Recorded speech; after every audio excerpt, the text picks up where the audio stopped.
morning. I'm Andrew Topp with Investing News Network, and I'm here with David Morgan, renowned silver expert and publisher of the Morgan Report.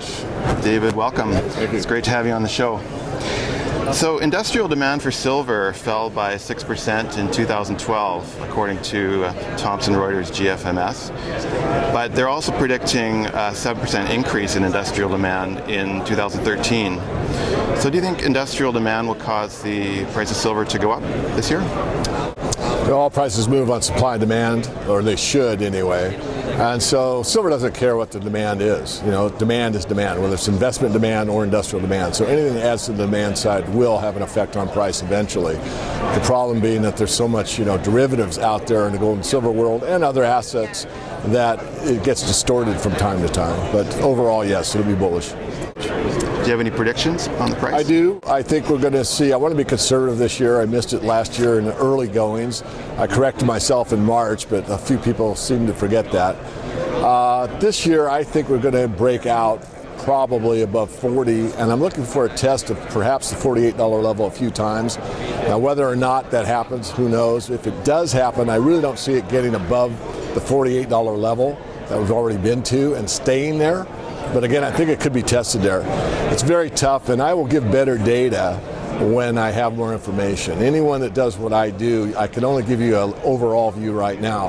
But as I get more information and I see what the volumes are and what's going on in the market, and maybe this thing with the Bundesbank and Germany wanting their gold and all the stuff that factors into the market, that is why you subscribe to somebody like me, is to get information that's more pertinent. But for a broad brush swath, yeah, I think it's going to be a bullish year for silver. Assuming that the price does go up, how would you recommend investors take advantage of the increase? Would you say they should be buying physical silver or ETFs or individual mining stocks?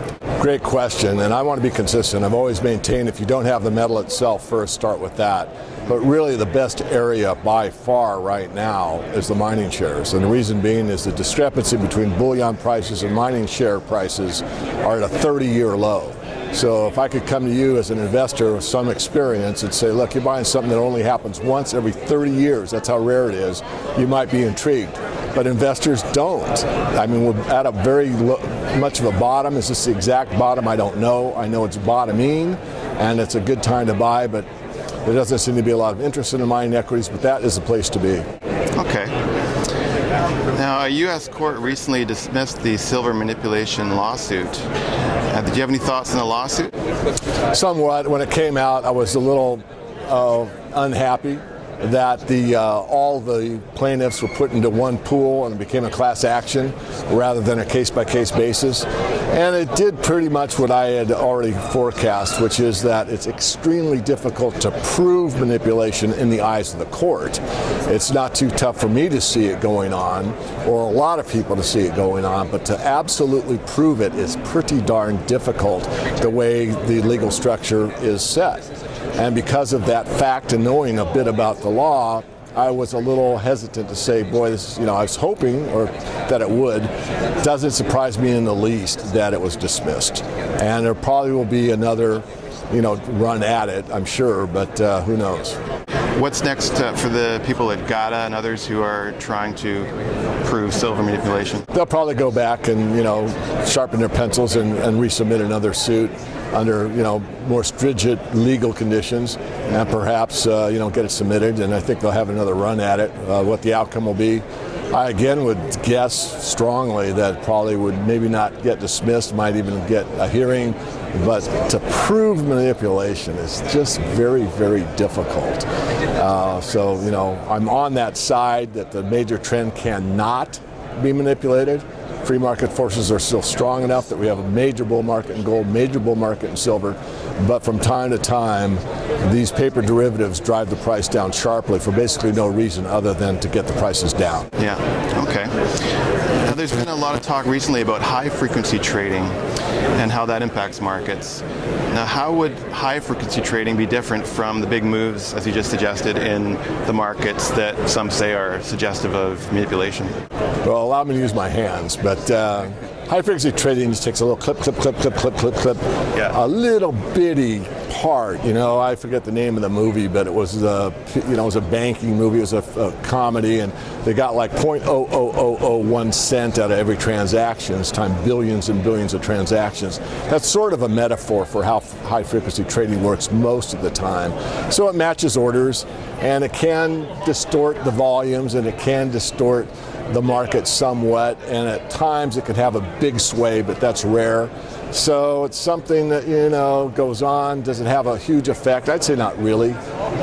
Does it have some effect? Yes, it does. At times it can have a fairly noticeable effect, but that's rare in the high frequency trading. It really doesn't have a major effect unless there's a gap, and that does happen once in a while. The gap means that I want to buy silver at 30, and you want to sell it at the market, and all of a sudden those orders match and there's no orders in between, and that order gets filled and it instantly goes back the next trade to where the silver price was just the trade before, which for example might be 33.20. So on a chart you see 33.20, 33.20, bang, a drop to 30, back up to 33.20. Say, oh my God, what happened? Well, it was like one lot, one contract that got filled because someone was stupid to put in not a limit order but an open market order. Yeah. It got filled and the market goes on. So can it have an effect? Yes. Does it have a major effect? No.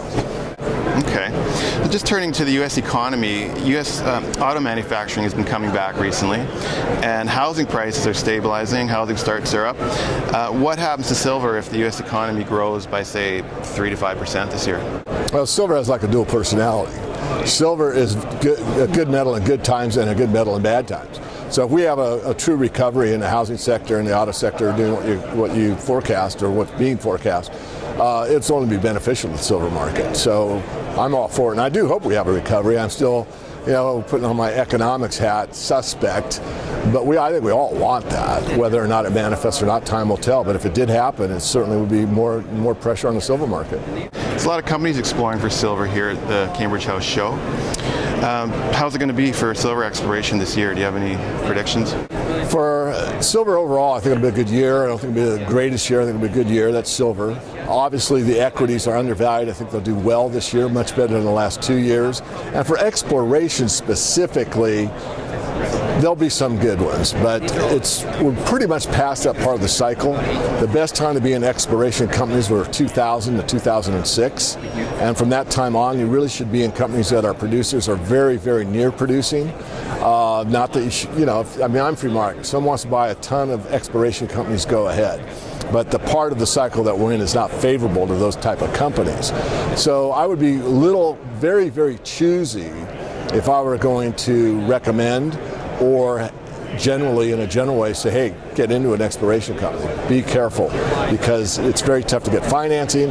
A lot of the discoveries that have been made, or the big ones, are made. Will there be another one or two? Yes, but the odds are against you in exploration right now. Again, it doesn't mean you have to stay out of that sector, but think these things through, know where we're at in the cycle, and invest appropriately. Do you have any specific companies you might want to recommend for investors at this time? Well, I'll tell you one that I am not holding currently that I think is a good group of guys that are on the exploration side. It's El Tigre. They're here at the show. No kickbacks, nothing. But I like them. I like what they're doing. The drills are pretty good. It's hard for me, as old as I am, to look at some of these drills with like 2 ounces of silver per ton and people getting excited when, it was more like 10 or 20, in the old days. But it is what it is, and that's one to have a look at. There's a few more. In the Morgan Report, we are pretty specific and don't like a long list. But, I'll give you that one. It's fine. Okay. Thank you. Well, thanks, David, for sharing your insights with us today. It's been very, very, very interesting. And I've been Andrew Top for Investing Insights. Thanks for joining me.